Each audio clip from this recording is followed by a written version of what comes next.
अगला practice set number 7 है।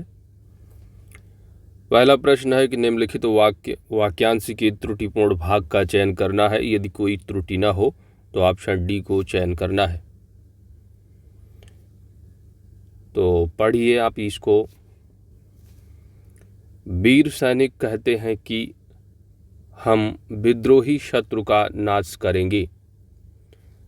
तो यहाँ पर जो विद्रोही शत्रु यूज किया गया है यह जो है त्रुटिपूर्ण है। यहाँ पर होना था वीर सैनिक कहते हैं कि हम शत्रु का नाश करेंगे, विद्रोही नहीं होना था। ठीक है, ऑप्शन यहाँ पर आपका बी सही जवाब होगा। कछा शब्द में किस प्रकार की अशुद्धि है? तो यहाँ पर सही जवाब होगा आपका ऑप्शन ए, छाछमनी जो है त्रुटि है। अगला प्रश्न है किस शब्द में पंचम अक्षर का प्रयोग नहीं है? तो पंचम अक्षर वही है जो कि नासिक व्यंजन होते हैं, जैसे कि आप पढ़ते हो क ख ग घ अंगा। ठीक है, छ छ ज झ इया। तो इस तरह जो ये अंगा है, इया है, फिर इसके बाद राणा तथना है ना होता है प फ व म। तो ये जो यहाँ पर नासिक व्यंजन दिए गए हैं इन्हीं को आप नासिक ध्वनियाँ कहोगे। ठीक है, तो ये 5 प्रकार के व्यंजन हैं। तो यहीं पर यहाँ पर कहा गया है किसी शब्द में पंचम अक्षर का प्रयोग नहीं हुआ है, यहाँ पर आप कहोगे वो होगा ऑप्शन डी, यहाँ अंगूठी है। कमल का पर्यायवाची निम्नलिखित में से कौन सा है? कमल का सही जवाब होगा ऑप्शन बी, सरोज। जिसके हृदय में दया नहीं है उसके लिए एक शब्द निम्नलिखित में से कौन सा होगा?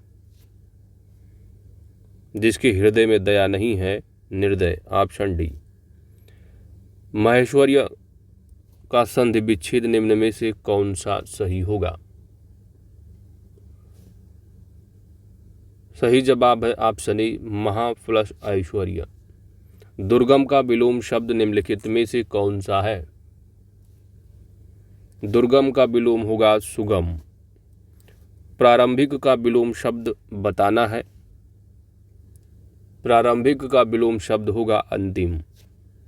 मान प्रत्यय से बना शब्द निम्नलिखित में से कौन है? मान प्रत्यय से, प्रत्यय मतलब पीछे से ऐड किया गया है। यहाँ पर आपका सही जवाब बनेगा सम्मान। ऑप्शन यहाँ पर सी सही जवाब होगा। उल्टी गंगा बहाना मुहावरे का अर्थ निम्नलिखित में से कौन सा है? उल्टी गंगा बहाना, यहाँ पर सही जवाब बनेगा ऑप्शन सी, प्रतिकूल कार्य करना। नेक्स्ट मुहावरा है कान लगाना। तो कान लगाना मुहावरे का अर्थ निम्नलिखित में से क्या होगा?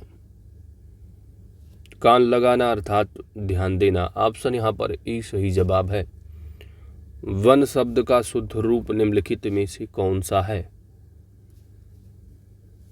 तो वन शब्द का शुद्ध रूप जो है वन लिखा है तो यह वन होगा। ऑप्शन ए सही जवाब है।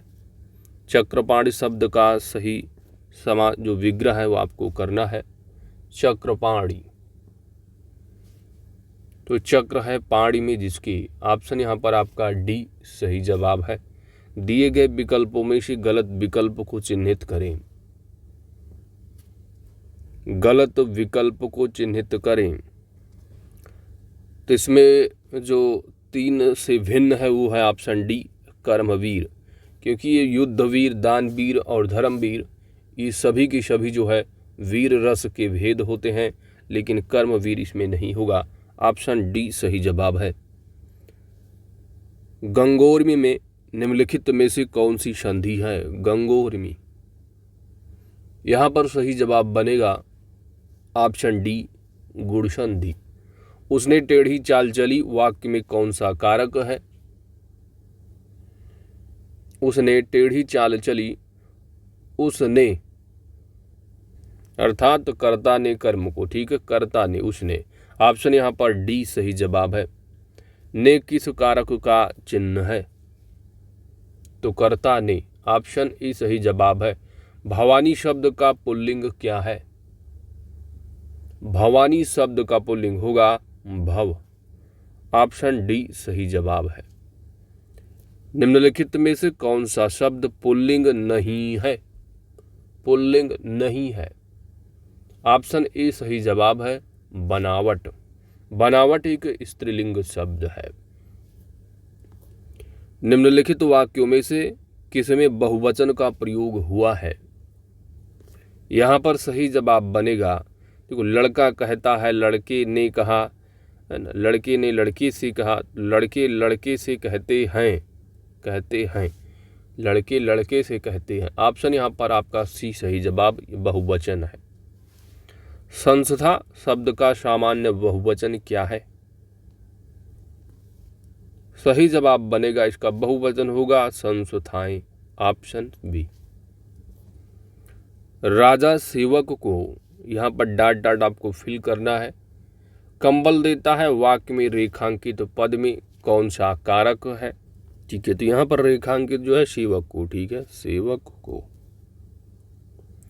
तो राजा सेवक को, ठीक है, तो जहाँ पर जो कारक है, जो कारक चिन्ह है, जैसे को है, के लिए है ना, तो जब भी इसमें जो है प्रयोग होगा तो प्रस्तुत वाक्य में जो कारक बनेगा वह संप्रदान कारक होगा।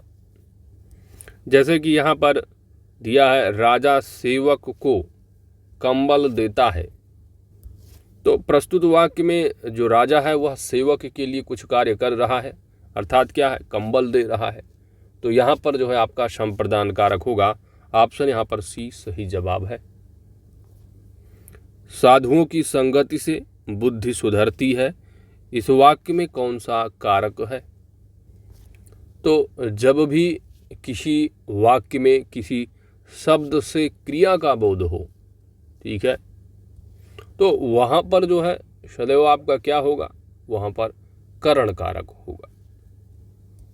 संगति से बुद्धि सुधरती है, तो यहां पर आपका होगा करण कारक। ऑप्शन डी सही जवाब है।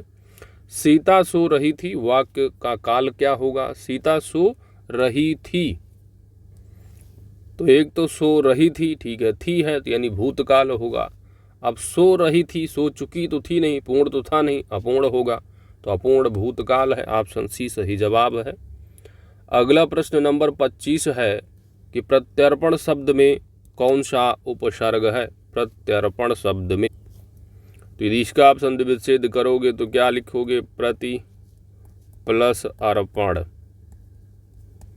तो यहाँ पर उपसर्ग जो है वो प्रति है। ऑप्शन यहाँ पर बी सही जवाब है। बढ़ते हैं अगले प्रश्न की ओर। मैथ वाले पोर्शन के लिए आप टेलीग्राम ज्वाइन कर लिए, वहाँ पर सॉल्यूशन सहित आपको आंसर क्वेश्चन मिल जाएंगे। अगला है, निम्नलिखित में से किस एक पुरास्थल से पाषाण संस्कृति से लेकर हड़प्पा सभ्यता तक के सांस्कृतिक अवशेष प्राप्त हुए हैं? तो यहाँ पर सही जवाब बनेगा, जो पूरा पाषाण स्थल एक है मेहरगढ़, ठीक है, और मेहरगढ़ की जो लोकेशन है वो आप बलूचिस्तान पाकिस्तान में है। ऑप्शन यहाँ पर बी सही जवाब है। होयसल स्मारक कहाँ पर पाए जाते हैं? होयसल स्मारक,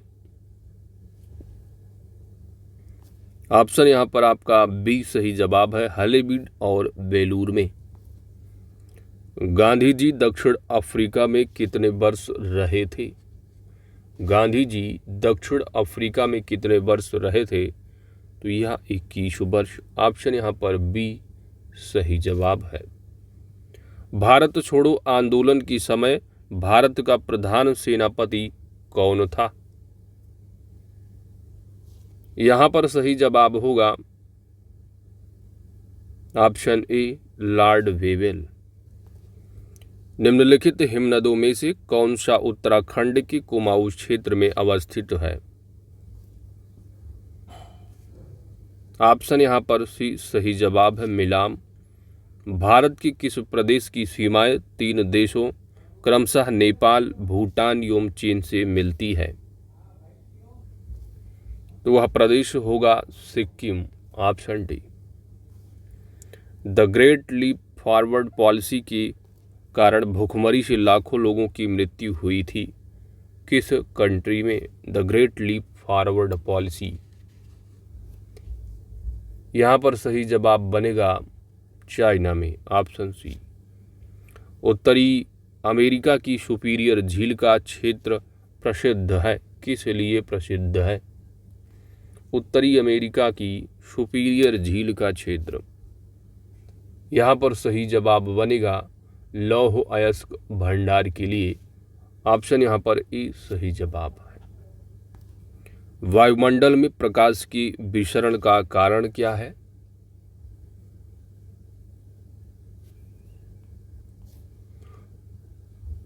तो सूर्य का प्रकाश विभिन्न रंगों का मिश्रण होता है और जब वह वायुमंडल से गुजरता है तो मार्ग में आने वाले हवा के अणुओं तथा धूल एवं अन्य पदार्थों के सूक्ष्म कणों द्वारा इसका प्रकीर्णन हो जाता है। तो यहाँ पर आपका सही जवाब बनेगा धूल कण। उन शराब त्रासदियों में से जिनकी परिणाम स्वरूप अंधता आती है, हानिकारक पदार्थ क्या है? सही जवाब है option D methyl alcohol. Methyl alcohol एक रंगहीन द्रव होता है जो कि जल में हर अनुपात में घुलनशील है और यह शराब की भांति ही तीखे अप्रिय गंध वाला किंतु विषैला होता है। इस अत्यधिक सेवन से जो है अंधता या पागलपन तथा आवश्यकता से अधिक मात्रा सेवन से मृत्यु भी हो जाती है। राइबोजाइम्स क्या होता है? राइबोजाइम्स, तो राइबोजाइम्स एक आरएनए है, ऑप्शन यहाँ पर बी सही जवाब होगा। अगला प्रश्न है कि सिलिकोसिस क्या है? तो सिलिकोसिस फेफड़े से संबंधित रोग होता है जो कि धूल कणों में उपस्थित सिलिका श्वसन के द्वारा मनुष्य के फेफड़ों में पहुंच जाता है। सिलिका के नियमित रूप से फेफड़ों में पहुंचने से यह रोग हो जाता है, option C. Daisy wheel printer का प्रकार क्या है? तो यह इम्पैक्ट, ऑप्शन यहाँ पर डी सही जवाब है। ठीक है, तो dot matrix printer, Daisy wheel printer हो गए, लाइन प्रिंटर, ये सभी जो है इम्पैक्ट प्रिंटर की श्रेणी में आते हैं। अगला प्रश्न नंबर 64 है कि गूगल ने किस वेब ब्राउज़र को डेवलप किया है? यहाँ पर सही जवाब होगा ऑप्शन डी क्रोम। केंद्रीय मंत्रिमंडल द्वारा अनुमोदित राजीव गांधी पेट्रोलियम प्रौद्योगिकी संस्थान कहाँ पर स्थापित किया जा रहा है?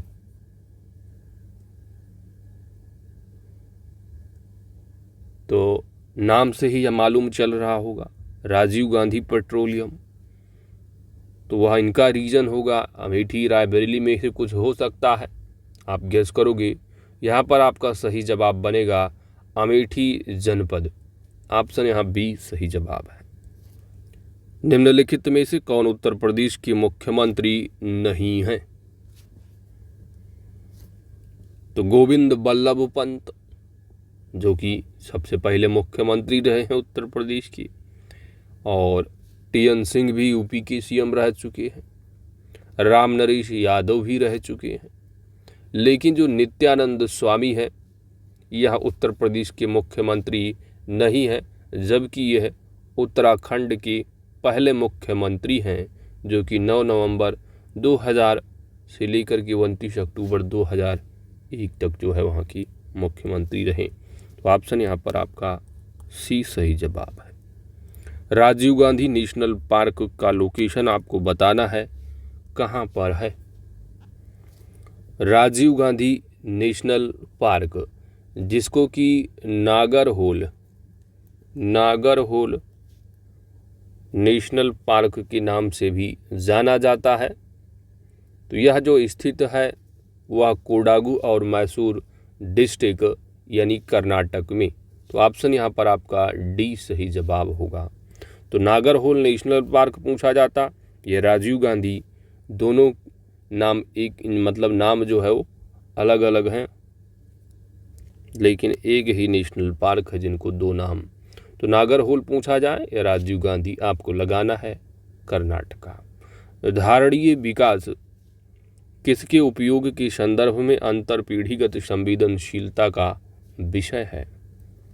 तो जो धारणीय विकास यानी जो सस्टेनेबल डेवलपमेंट की बात की जाती है, तो यह विकास की वह अवधारणा है जिसके तहत वर्तमान की जो आवश्यकताएं हैं उनके साथ साथ भविष्य की आवश्यकताओं को भी ध्यान में रखा जाता है। जैसे कि लोग कहते हैं थोड़ा पानी का मिसयूज मत करो, कम करो, ठीक है, क्योंकि लोग क्या रखता है, आज है लोग फालतू का पानी वानी इधर उधर फेंकते रहते हैं। तो ये है कि भाई आज की आवश्यकताओं के साथ साथ भविष्य की आवश्यकताओं को भी आप ध्यान में रखो, है ना। तो सस्टेनेबल डेवलपमेंट की बात की जाती है। तो यहाँ पर आपका सही जवाब बनेगा प्राकृतिक संसाधन। भारतीय संविधान की अनुच्छेद 170 के अनुसार किसी राज्य की विधानसभा के सदस्यों की न्यूनतम तथा अधिकतम संख्या क्रमशः कितनी हो सकती है? यहाँ पर आपका सही जवाब बनेगा न्यूनतम 60 और अधिकतम 500। ऑप्शन यहाँ पर डी सही जवाब है। और मिनिमम 60 सीटें, और कुछ स्टेट हैं जहाँ पर अपवाद भी है, एक्सेप्शन है, कुछ स्टेट जहाँ पर 60 सीटें नहीं है लेकिन विधानसभा एग्जिस्ट करती है। जैसे कि यदि आप सिक्किम में देखोगे तो 32 सीटें हैं, गोवा में 40 हैं, है ना, मिजोरम में 40 है, पुदुचेरी में देखोगे जो कि एक संघ राज्य से आपका है, वहाँ पर टोटल 33 सीट आती है ना, 30 निर्वाचित जो कि 3 नामित होते हैं केंद्र सरकार के द्वारा। तो इस तरह कुछ एक्सेप्शन वाले स्टेट हैं, लेकिन आर्टिकल 170 के तहत मिनिमम 60 और मैक्सिमम जो है 500 है। अगला है आपका राज्य के नीति निदेशक सिद्धांतों में निम्न में से किसके बारे में संविधान शांत है? यानी किसके बारे में नीति निर्देशक जो डीपीएस में वह प्रोविज़न नहीं दिया गया है? कर्मकारों को निर्वाह मजदूरी है, गरीबों को निःशुल्क विधिक सहायता की बात की गई है, बालकों की प्रारंभिक शिक्षा जब तक वो 6 वर्ष की आयु प्राप्त ना कर ले तो निर्वाह मजदूरी जो कि आर्टिकल नंबर 39 में जो है प्रोविज़न दिया गया है, ठीक है। तो ये 39 है विधिक सहायता वाला, और निर्वाह की बात करेंगे अगर पूछा जाता है तो 43 में आता है। वो बालकों वाला जो ऐड किया गया है 86वें संविधान संशोधन के तहत आर्टिकल नंबर 45 में बात करता है। तो ये सारी चीज़ें आपको मिलेंगी डीपीएसपी में प्रोविज़न, लेकिन संविधान प्रौढ़ शिक्षा के बारे में शांत है। ऑप्शन यहाँ ए सही जवाब है। अगला प्रश्न है हिंदू वृद्धि दर किस वृद्धि दर से संबंधित है? हिंदू वृद्धि दर, आँख मूंद के आप जनसंख्या वृद्धि लगा दोगे अगर नहीं पढ़ोगे तो, ठीक है। तो ये जो है आपका नेशनल इनकम से रिलेटेड, ऑप्शन यहाँ पर ही सही, बी सही जवाब है। अगला है डीएनए संश्लेषण का प्रतिपादन किसने किया था? डीएनए संश्लेषण का, यहाँ पर आपका सही जवाब बनेगा आर्थर कार्नबर्ग, ठीक है, यानी ऑप्शन ए सही जवाब है। अगला प्रश्न है नवीन आंकड़ों के आधार पर विश्व का सबसे बड़ा मछली उत्पादक देश कौन सा है? मछली उत्पादक देश, यहाँ पर आपका सही जवाब बनेगा वो है चाइना। तो चाइना मछली उत्पादन में जो है नंबर 1 है, साथ ही गेहूं उत्पादन में नंबर 1, टमाटर में भी नंबर 1 है, सेब में भी नंबर 1 है, चाय में भी नंबर 1 है। तो गेहूं, टमाटर, सेब, चाय और क्या मछली, इन सभी के उत्पादन में चाइना नंबर 1 है। हाल ही में किसी प्रधानमंत्री का सलाहकार नियुक्त किया गया है? तो 1985 बैच की झारखंड कैडर के आईएएस अधिकारी अमित खरे को, ऑप्शन यहाँ पर आपका सी सही जवाब होगा। मई 2021 में जीआई प्रमाणित उत्पादों के निर्यात को बढ़ावा देने के लिए जीआई प्रमाणित शाही लीची की पहली खेप ब्रिटेन भेजी गई। और शाही जो लीची है इसका संबंध किस राज्य से है? यहाँ पर आपका सही जवाब बनेगा यह मुजफ्फर जो पुर है यानी बिहार का ऑप्शन है, वहाँ पर सी सही जवाब हो जाएगा। तो शाही लीची किस स्टेट की है जिसको जीआई टैग प्राप्त है? तो है बिहार। तो जीके से संबंधित प्रश्नों की श्रृंखला समाप्त होती है। अब 76 नंबर प्रश्न जो स्टार्ट होगा वह ग्रामीण विकास से संबंधित प्रश्न होंगे। पहला प्रश्न है कि निम्नलिखित में से कौन सा सामाजिक संरचना का पहलू नहीं है? सामाजिक संरचना का, तो सामाजिक संरचना के बहुत सारे तत्व हो सकते हैं, जैसे कि छोटी सामाजिक समूह या संस्थाएं, भूमिका, नियामक, प्रतिमान या मानदंड एवं सांस्कृतिक मूल्य, है ना। इसमें जो सामाजिक संरचना का पहलू नहीं है वो होगा भाषा। ऑप्शन ई सही जवाब है। आधुनिकीकरण का अंतिम महत्वपूर्ण मापदंड क्या होता है? तो आधुनिकीकरण वह प्रक्रिया होती है जिसके द्वारा परंपरागत या जो पूर्व आधुनिक समाज की विशेषताओं को अपनाते हैं।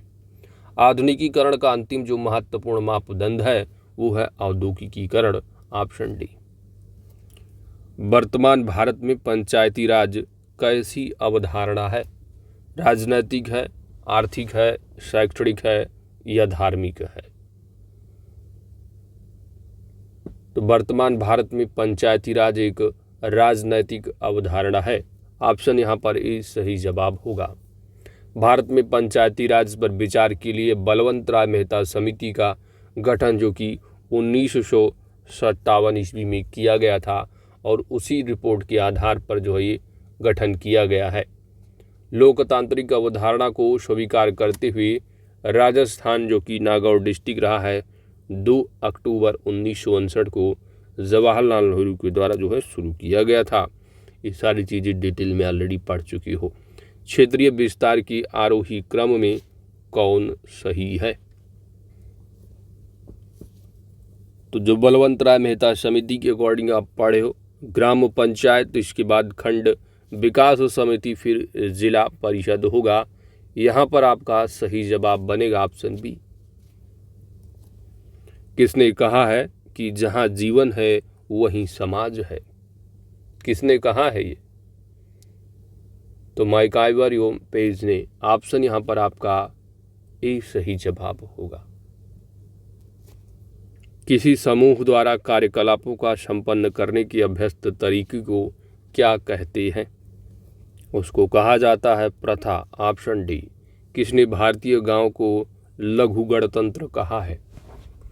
भारतीय गांवों को लघु गणतंत्र। ऑप्शन यहाँ पर आपका चार्ल्स मेटकॉफ। ऑप्शन यहाँ सी सही जवाब है। किसने भारत की ग्राम पंचायतों को प्रजातंत्र की देवता कहा है? प्रजातंत्र की देवता है ग्राम पंचायत। ऑप्शन यहाँ पर सी सही जवाब है, डॉक्टर राधा कुमुद मुखर्जी। किसने कहा है कि ग्रामीण समुदाय एक लघु समुदाय है? ऑप्शन बी, रॉबर्ट रेडफील्ड ने। गांव की ओर लौटो यह नारा किसने दिया था? गांव की ओर लौटो, तो राष्ट्रपिता महात्मा गांधी। हाल ही में केंद्र सरकार को प्रस्तुत की गई श्री रंगराजन की रिपोर्ट के अनुसार कोई व्यक्ति जो ग्रामीण क्षेत्रों में कितने रुपए से अधिक खर्च करता है तो उसे आप गरीब नहीं समझोगे। ग्रामीण क्षेत्र की बात की जा रही है। यहाँ पर आपका सही जवाब होगा श्री रंगराजन की रिपोर्ट के अनुसार है। ठीक है, वैसे तो 27 रुपये, लेकिन आप देखोगे इनकी रिपोर्ट के अनुसार तो 32 रुपये की बात की जाती है। ग्रामीण क्षेत्रों में यदि 32 रुपये से अधिक खर्च कर रहे हो तो आप गरीब नहीं हो। वहीं पर यदि शहरी क्षेत्र यहाँ पर होता, शहरी क्षेत्रों में, तो शहरी क्षेत्रों की जो रुपया है वो 47 रुपया से यदि अधिक खर्च कर रहे हो तो आप गरीब नहीं हो। मध्याह्न भोजन कार्यक्रम के अंतर्गत विद्यालय स्तर पर बच्चों के न्यून भार की प्रतिशतता की आकलन किस आवृत्ति पर किया जाना चाहिए? ऑप्शन यहाँ पर बी सही जवाब, अर्धवार्षिक। भू कृषि का रिकॉर्ड कौन सा है? भू कृषि का रिकॉर्ड, तो भू कृषि का जो रिकॉर्ड है वह गिरदावरी कहलाता है। ऑप्शन यहाँ बी सही जवाब है। गिरदावरी एक प्रकार का फसल सर्वे होता है और यह वर्ष में दो बार होता है। उत्तर भारत में विशेषता जैसे कि मध्य प्रदेश, राजस्थान की कुछ हिस्से और उत्तर प्रदेश एवं छत्तीसगढ़ की अधिकांश हिस्सों में ऐसा होता है। अगला है, एक बिस्वा का एक बीघा से क्या अनुपात है? एक बिस्वा का एक बीघा से अनुपात, तो आप पढ़ते हो, ठीक है, चैप्टर नंबर जो 16 है, आखिरी चैप्टर है घटना चक्र का, वहाँ पर कवर किया गया है भूमि पैमाइश, जो पैमाने के तथ्य हैं। तो 20 बिस्वा बराबर एक बीघा होता है, एक बीघा। तो यहाँ पर एक बिस्वा का एक बीघा से रेशियो पूछा जा रहा है, तो एक बिस्वा बराबर क्या होगा? 1/20 बीघा। तो यही रेशियो हो जाएगा एक बिस्वा का एक बीघा से। यहाँ पर आपका सही जवाब एक बिस्वा, ऑप्शन डी।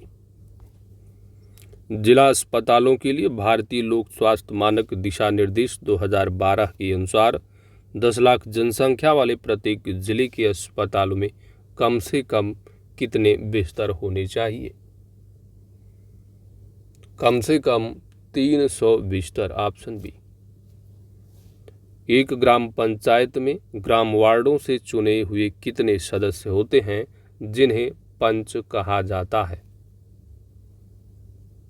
एक ग्राम पंचायत में ग्राम वार्डों से जो चुने गए हैं वो सदस्य जो होते हैं वह मिनिमम 7 और मैक्सिमम 17, तो 7 से 17 हो सकते हैं।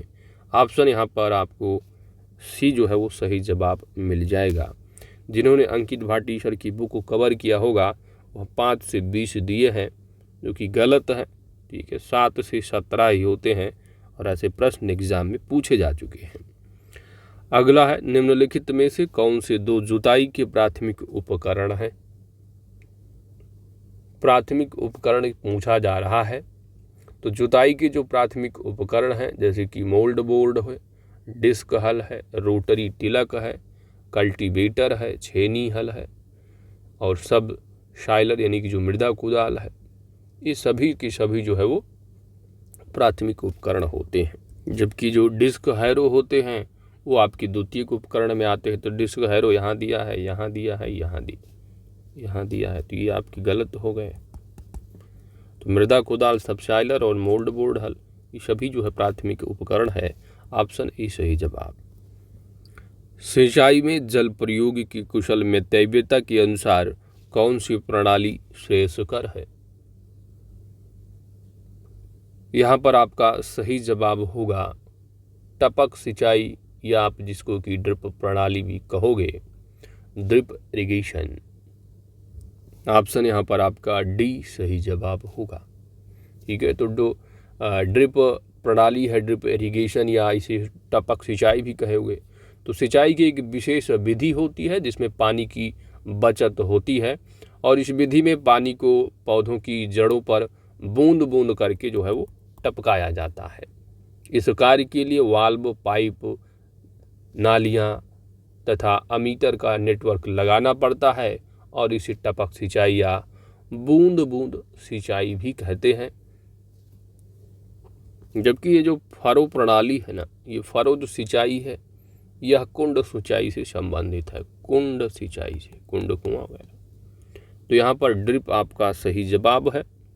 मिट्टी का कटाव सर्वाधिक किस प्रकार की मिट्टी में होता है? मिट्टी का कटाव, यहाँ पर आपका सही जवाब बनेगा जो सर्वाधिक मटियर दोमट मिट्टी होगी, ठीक है। तो ऑप्शन यहाँ पर आपका ई सही जवाब है। चूँकि सिल्क तथा बलुई मिट्टी में भी दोमट के ही भाग हैं जो कि क्रमशः 20 से 40% जो मिलते ही हैं, तो सिल्क बलुई दोनों तीनों, यानी उपयुक्त यहाँ पर आप डी लगा लो, ऑप्शन डी सही जवाब होगा। राष्ट्रीय ग्रामीण पेयजल कार्यक्रम दैट इज NRDWP के अंतर्गत 2022 तक देश में ही ग्रामीण व्यक्ति को उनके घरेलू परिसरों में या उनके घरों से क्षैतिज या ऊर्ध्वाधर दिशा में 50 मीटर की दूरी से कम पर कितने लीटर प्रति व्यक्ति प्रतिदिन पेयजल उपलब्ध होना चाहिए। तो ये ऑलरेडी यह पूछा हुआ प्रश्न है 2015 लेखपाल वाले में। यहाँ पर आपका सही जवाब बनेगा दोस्त 50 मीटर की दूरी से कम पर 70 लीटर प्रति व्यक्ति प्रतिदिन पेयजल उपलब्ध होना चाहिए, ऑप्शन सी।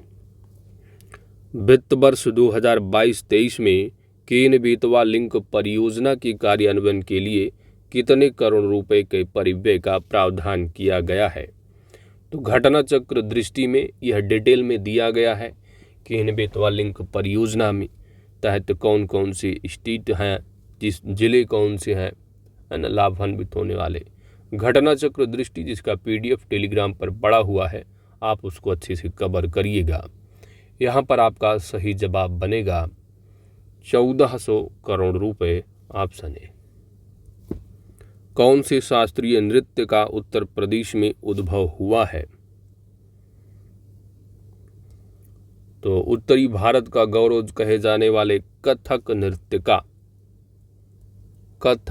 का उद्भव उत्तर प्रदेश में हुआ है और इस नृत्य का जो उपयोग करके कई पौराणिक कथा कहानी को नृत्य के रूप में प्रस्तुत भी किया जाता है। अगला प्रश्न है जमाबंदी से क्या तात्पर्य है। जमाबंदी से यहाँ पर आपका सही जवाब होगा भू अधिकारों के प्रलेख से। तो जमाबंदी भारत में प्रयुक्त ऐसा शब्द है जिसका संबंध भू अधिकारों के प्रलेख से है। अर्थात जमाबंदी एक ऐसा दस्तावेज होता है जिसमें तहसील से संबंधित प्रत्येक गांव के भू अधिकारों का प्रलेख का जो है ब्यौरा होता है। सामाजिक वानिकी कार्यक्रम का उद्देश्य निम्नलिखित में सभी क्षेत्रों में बड़े पैमाने पर वृक्षारोपण है, किसके सिवाय। तो किसके सिवाय, सिवाय नगरीय औद्योगिक संपदाओं में, ऑप्शन डी। अगला प्रश्न है उत्तर प्रदेश राजमार्ग भू नियंत्रण अधिनियम किस वर्ष में पारित किया गया था। यहाँ पर आपका सही जवाब होगा किस वर्ष में पारित किया गया था, पूछा जा रहा है। तो पारित किया गया था वर्ष 1945 ईस्वी में, और यदि पूछा जाता लागू कब हुआ तो वर्ष 1946 ईस्वी में, आज़ादी से पहले। तो दोस्तों इसी तरह आपने सेट नंबर 7 को कंप्लीट कर लिया है। मैथ के जो क्वेश्चन रहे हैं, क्वेश्चन नंबर 26 से लेकर के 50 तक यानी 25 प्रश्नों की आपको PDF प्लस इसकी जो सलूशन है डिटेल्ड आंसर शीट सलूशन और 100 MCQ का सलूशन आपको टेलीग्राम पर उपलब्ध है।